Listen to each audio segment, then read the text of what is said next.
পৃথিবীর ৯৯% ছেলেরাই নামাজ পড়তো যদি মেয়েরা নামাজি ছেলে পছন্দ করত। দূর সময়ে সাথী হয়ে যে ছিল তোমার পাশে, প্রয়োজন শেষে ফেলে দিও না, বরং আগলে রেখো ভালোবেসে।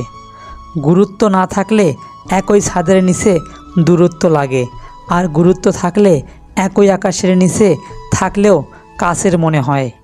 যারা সত্যি ভালোবাসে তারা ভুল দিকগুলো দেখে ছেড়ে যায় না, বরং ভুল দিকগুলো ধরিয়ে দিয়ে কিংবা মানিয়ে নিয়ে থেকে যায়। 1000 টাকা দামি উপহারের চাইতে একটু সময় আর একটু কেয়ারিং ভালোবাসার মানুষের কাছে অনেক বড় উপহার।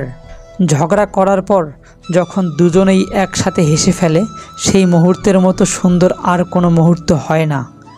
যোগাযোগ বিচ্ছিন্ন হতে পারে, তবে ভালোবাসা বিচ্ছিন্ন হতে দিও না, কারণ ভালোবাসা বিচ্ছিন্ন হলে যোগাযোগ আর কোনো দিন হবে না। ছেড়ে গেলে ভালোবাসা হেরে যায় না, অসমাপ্ত গল্পতেও ভালোবাসা রয়ে যায়।